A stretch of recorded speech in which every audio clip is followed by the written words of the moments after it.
literacy journalism. Are you looking for loop?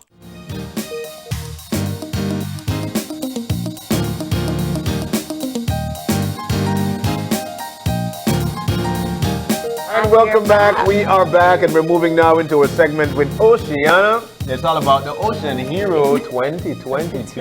Are you an ocean hero? I would like to think so. What makes you feel that you're an ocean hero? I know throw garbage on the floor.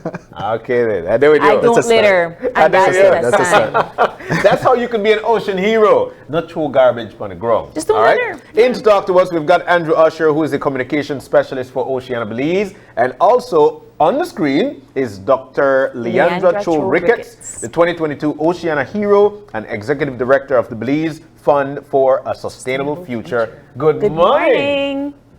Morning. She in the ocean. Yeah, she's in the ocean. And she The can only hear- person I know hear in the us. ocean with nice hairstyle, glasses, good, nice blouse, and everything. And she could talk to it too. Are you a mermaid this morning? I feel like Perhaps, you are. yes. Yes, there you go.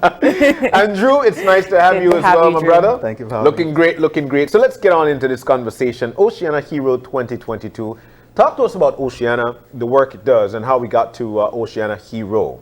Okay, so I believe you could start by saying that Oceana is one of the I'd say the local organizations that have been advocating for marine conservation and basically just the advocacy of the oceans in general. In terms of the Ocean Hero Awards, it started back in 2009 and it was a way for Oceana and its allies and the ocean the conservation agencies in Belize who wanted to basically give back and say, you know what, these individuals have been doing an amazing job at, advocating for research, advocating for project work, doing the individual research, and basically ensuring that our marine environments and ecosystems are here for the future generations.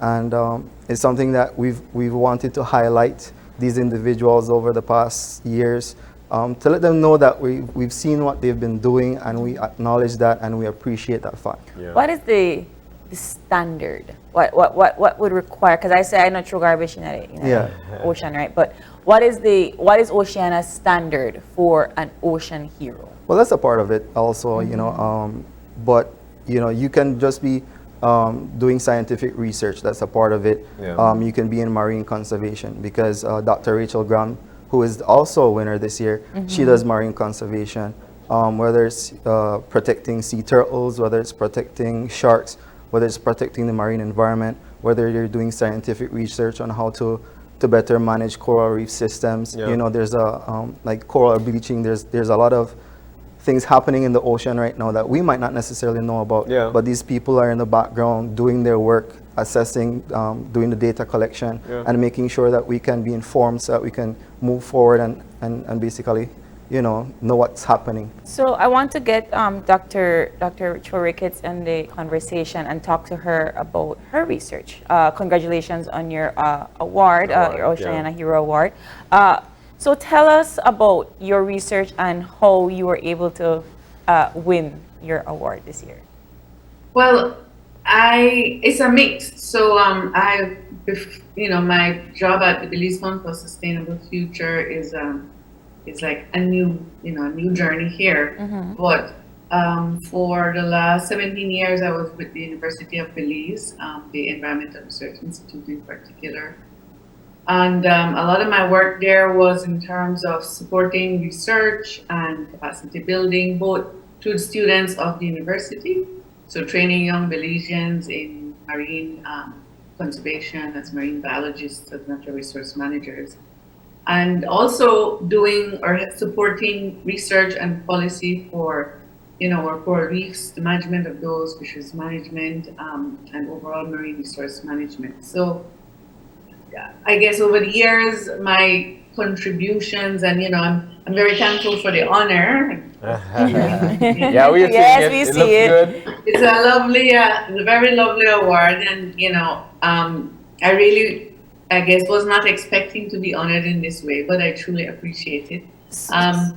So for me, it's just a collection of cross-cutting research supporting marine conservation over the years, really. Focus on capacity building, paving the way for future researchers and scientists through the university. Let's get to this research part. And you know, there are a lot of people who might not believe, and April said, don't throw garbage on the ground. This gives you also an opportunity, or you could class yourself a hero for not doing such thing. But also, there are a lot of people who might not even believe that, yeah, if I throw garbage down there, you know what the notion is? Somebody's going to pass and pick that That's up. always Yeah. the case. Somebody's going to take care of that. That is their job. So I want to get to the research. I know April wanted to ask something else. But quickly, let's talk about what the research out there are actually showing, Dr. Ricketts, because I feel it's important for people to have that buy-in. They might not believe, but at the same time, they need to understand that not throwing garbage on the ground is the safest way for us to continue with a healthy environment. Right. I mean, it's for people who work in the water, if you speak to any of the Yeah. others, the tour guides, anyone, they can tell you that daily when they're in the water, there is so much plastic bags, plastic cups, just plastic floating. It's throughout the oceans, and especially when you have just had rainy weather or rain, you see how land activities impact the marine environment directly. Because shortly after rain periods, there's so much more garbage, marine plastic, garbage pollution, plastic pollution in the oceans that you can see. Yeah. And so, you know, for people, just, you know, the regular public on land, it's the little plastic bag chips you eat and throw down on the ground. Yeah. You just carelessly throw down. Bottle cups. They don't get picked up, rains come, all that washes out onto the coast, or even people who litter along the coast, and it gets out onto the reef, and it settles and it stays. And over time, those plastic bags, plastic cups get broken down into tiny little bits.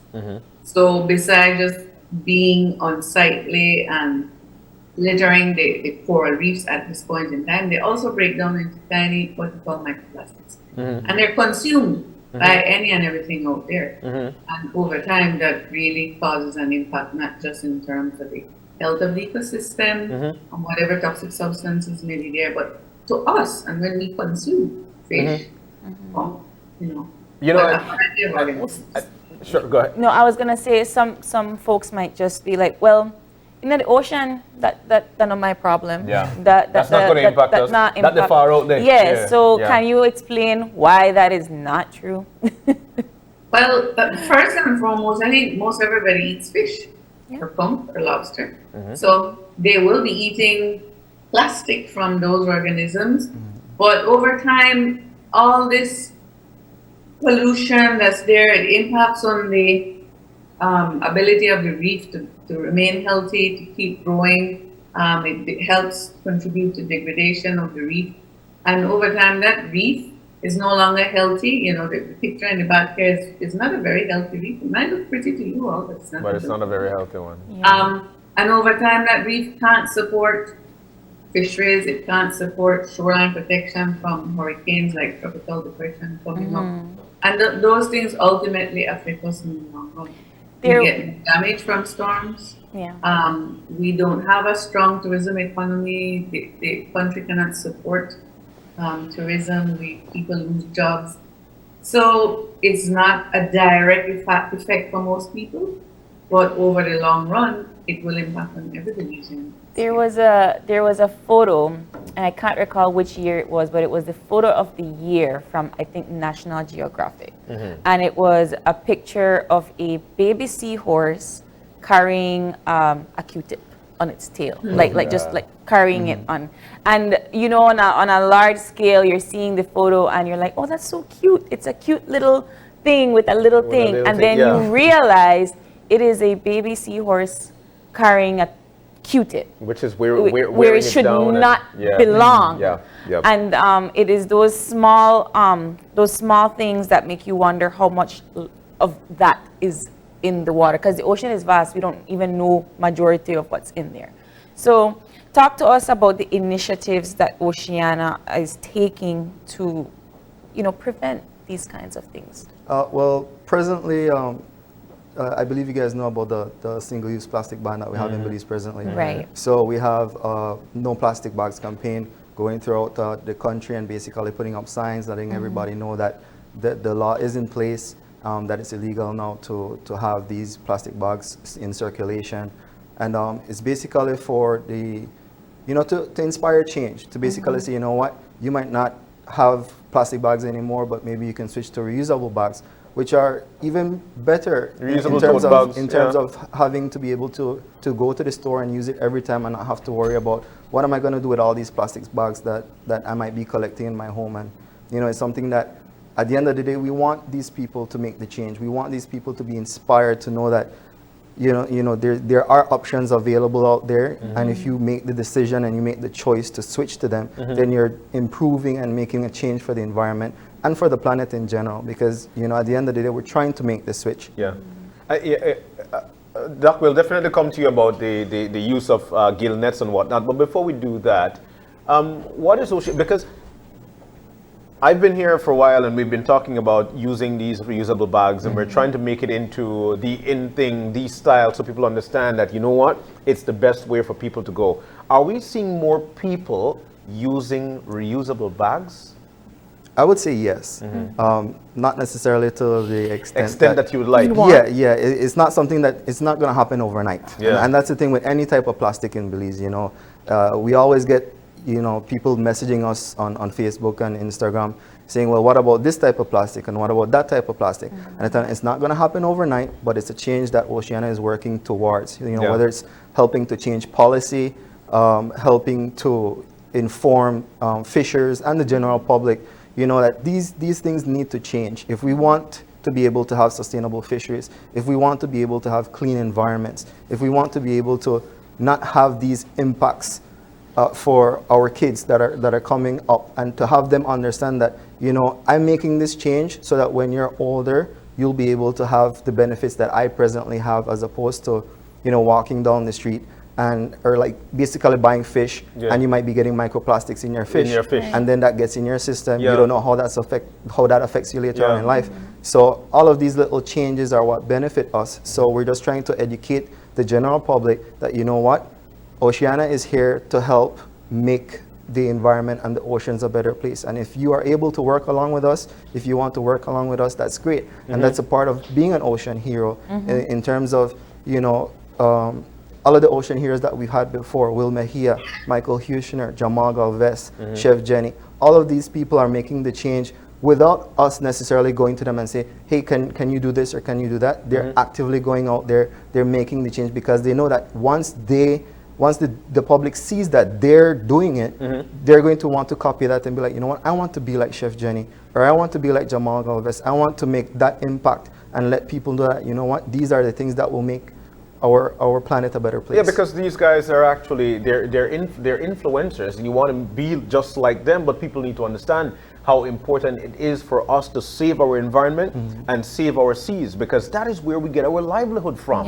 Which leads me to talk about in terms of the Oceana Hero. I think one of the criteria for this is to fish right. When you talk about fish right, we're talking about trying to eradicate these gill nets, because, dude, you use one of these nets, man, you're going to catch something in there that you know that you're not going to eat. You just throw away the carcass, and then what? Then you're pulling something off the reef, you're ruining the reef, and then expect that when it comes to storms and hurricanes that we're protected from sea surge. So let's talk about the use of these nets. Doc, if you want, you could jump in too, but tell us about this situation and if it's actually being better used now.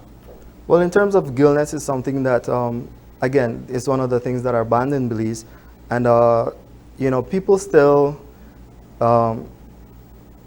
there are some people who still use them. Whether they're locals or whether they're, from the region, is something that, is always a question. But we have seen gill nets in certain areas, especially in Corozal, in the protected areas. There are people still who have gill nets. And it's something that we appreciate the rangers up there that are doing their part to remove these. Even down south, there are people who are actively doing their part to remove the gill nets. But it's something that, of course, Oceana and its allies, we don't encourage, having gill nets in any aspect. Yeah. You know, we know how it affects the fisheries that we have in Belize. We know how it affects the areas, the reefs. You know, all of these things. People don't necessarily realize how much it impacts them and how much it impacts our fisheries here. So it's something that, yes, we do know that, you know, some people still do have gill nets, but it's something that, you know, we encourage the enforcement that is presently happening. We encourage everyone to, if they see a gill net in the waters, to report it. If they can take it out themselves, take it out. But, you know, it's something that we just don't encourage any at all. So how can we be a part of picking the Oceana hero? Well, Is it like that? You know, Or is it April and Jan something- want to know Yeah, somebody. yeah, we do that, or how do you do that? Recommendation, Yeah. nomination. well, that's the thing. Nomination. Every year, leading up to the Ocean Hero event, we do have nominations where we send out, you know, blasts, and we send out, you know, on social media to encourage people to vote or to nominate who they feel would be, you know, great to be an Ocean Hero. And you can be as young as 13 years old. Oh, wow. You know, Madison Edwards was, if I'm not mistaken, the youngest Ocean Hero that we've had. And it's something that if you're starting at a very young age to try to protect the reef, try to protect the oceans, try to protect your environment, that's a great way to start. And another way is to become a wave maker. You know, we have our wave maker program in the different districts where people can sign up. You know, they can be a part of our cleanups, be a part of our activities, our campaigns. You know, whenever we're trying to change policy, especially with the offshore oil that we had, our wave makers were an integral part of helping to make that change. So yeah, that's a great way for people to join Oceana, to learn what we're doing, and to maybe someday become an Ocean Hero also. Excellent. I hope one of these we could become by advocating for. But let's get to Dr. Ricketts once again. Doc, when you got the word that you were actually chosen as the Oceana Hero, what was that feeling like? Well, I was like, you can ask Andrew, I was like, I was surprised. Well, I was like, really? I said, well, that's very nice. I mean, I was taken aback. Like I said, I guess I'm a behind the scenes person. And so, you know, I don't generally see myself as really being active as a hero there, per se, like somebody that's fighting the cause on the front. So Andrew did his best to convince me that, well, no, there's all this work that you've done. So pleasantly surprised, and like I said, I'm seeing more and more now, okay, that's over why I was one of the persons chosen for this role. And the work because of continues. all this work I've put in over the years. So Yeah, I think what very Dr. nice What that Dr. it's been Leandra had said recognized. before was, you know, she's taught over 500 students. Yeah. You know, all of these students who have appreciated her work, who have probably let her know that, you know, she's impacted their life. But it's something that, you know, I had to also give her that little nudge to say, you know what, these students actually want to show that you're out there. Appreciate it and to show that you're acknowledge you. appreciated. Yeah. And Andrew had to give me a pep talk. Well, we're glad he did, Yeah. and we are so honored to have you here. And again, very deserving of your award. There might be somebody after listening to this conversation today who would say, you know what, it would be an honor for me to actually be recognized as an Oceana Hero. When is the call up for such thing? How can you find somebody who you would deem a hero, an ocean hero? So at what point in the year I could say, you know what, I need to put in more work, make I be a hero. Well, at what point is the call up for this? Nominations typically start around June, July, and the event itself is usually at the end of September. Okay. So it's something that, I mean, to be fair, if you're doing it all year round, that makes a world of difference in terms of being able to be. And that's a reward. That's a reward. Again, you don't necessarily have to be seen, and Dr. Leandra can tell you, she felt like because she wasn't seen, because she's not out there, posting on social media and stuff like that, that she wouldn't necessarily have qualified for it. And it's like, no. She's the woman behind the research. You can be behind the scenes doing the data research and making these small impacts that people do generally see. Yeah. And it's one of those things that I always say, if you're out there and doing it, and even if you feel like you're not being seen, other people are seeing you. And will nominate you to and be they an will, Ocean and they Hero. will nominate you, and you might just be chosen one of these years. Well, congratulations once again, Dr. Cho-Ricketts, and thank you, Andrew, for stopping by. And of course, if you would like to know more about how to be an Ocean Hero and see who else, because Dr. Graham was also an Ocean Hero this year, you can head on over to Oceana's website and find out more. Thank you Thank you guys so It much. was a great time, and Dr. Ricketts, please enjoy the water. Yes, Wishing you all the very catch a best. fish showing. I hope there are fish. Yes. And of course, with that, we're going to take our final break and we'll be back for wrap up. So stay tuned.